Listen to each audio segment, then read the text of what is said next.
Patibong ni Duterte ang kanyang pagsama sa Netherlands at nahulog ang PNP at Marcos administrasyon, hindi lingid sa kaalaman ng marami na matagal nang matalas ang pananaw ni dating Pangulong Rodrigo Rody Duterte pagdating sa larangan ng politika at estratehiya.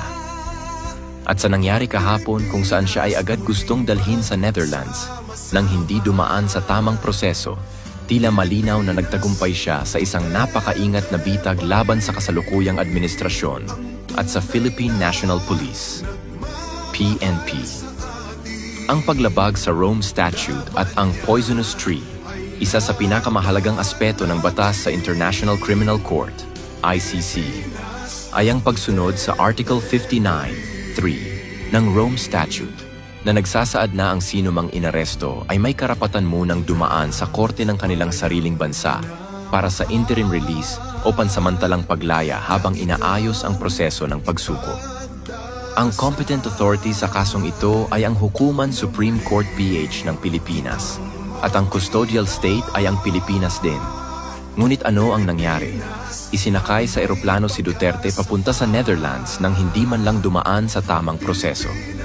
Ito ay isang malinaw na paglabag sa batas ng ICC mismo. Ibig sabihin, anumang kasunod na hakbang mula sa paglilitis hanggang sa anumang hatol ay maituturing na fruits of a poisonous tree. Sa madaling salita, kung ang mismong pagkakaaresto ay may depekto, lahat ng ebidensyang susunod ay maaaring ibasura. Ang pakana ni Duterte. Bakit hinayaan niyang mangyari ito? Maraming nagtatanong, bakit hindi lumaban si Duterte? Bakit tila tanggap niya ang nangyari? Ang sagot ay makikita sa mismong mga salitang kanyang binitiwan. Naiintindihan ko mga yan dahil trabaho nila ito. This is why it has come to an end. Isang pahayag na puno ng kahulugan. Ipinapakita nito na alam niyang darating ito at hinayaan niya ito mangyari hindi dahil wala siyang magawa, kundi dahil gusto niyang ilagay sa alanganin ang PNP, ang ICC at ang Administrasyong Marcos. Ang mensahe ay malinaw. Ang PNP at ang gobyerno mismo ang lumabag sa due process, hindi siya. Sa ganitong paraan, hindi lang niya napakita ang kahinaan ng kasalukuyang administrasyon, kundi inilagay rin niya sa peligro ang mismong kaso laban sa kanya. Paano nahulog ang Marcos admin at PNP sa bitag? Una, pagsunod ng PNP ng walang due process. Sa halip na siguruhing dumaan sa Korte ng Pilipinas, agad nilang isinuko si Duterte sa ICC, isang hakbang na labag sa batas na kanilang sinusunod.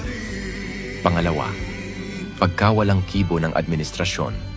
Sa halip na ipagtanggol ang soberanya ng bansa at igiit ang tamang proseso, tila hinayaan lang ng gobyerno na mangyari ito na nagpapakita ng kanilang kahinaan sa pandaigdigang entablado. Pangatlo, pagtibay ng argumento na may bias ang ICC. Dahil sa hayagang paglabag sa Article 59(3), lumakas ang argumento na ang ICC ay hindi patas at ginagamit lamang laban sa mga pinunong hindi kaalyado ng kanluran. Ano ang posibleng mangyari ngayon? UN Security Council intervention. Ang mga bansang tulad ng Russia at China ay maaaring kumilos upang suspindihin ang ICC proceedings laban kay Duterte gamit ang paglabag sa Article 59(3) bilang matibay na batayan. Pagkawasak ng kredibilidad ng ICC. Kung ipagpipilitan ng ICC ang kaso laban kay Duterte, maaaring tuluyan itong mawalan ng kredibilidad, lalo na kung mapatunayan na ito ay naging isang kasangkapan lamang ng politika. Kawalan ng legal na basehan sa kaso. Dahil sa fruits of a poisonous tree doctrine, posibleng maibasura ang kaso laban kay Duterte na magbibigay sa kanya ng isang makasaysayang panalo kahit pa nasa Netherlands na siya. Isang matagumpay na estratehiya. Sa unang tingin, maaaring isipin ng iba na si Duterte ay talunan sa sitwasyong ito. Pero sa mas malalim na pagsusuri, lumalabas na siya ang tunay na nagwagi.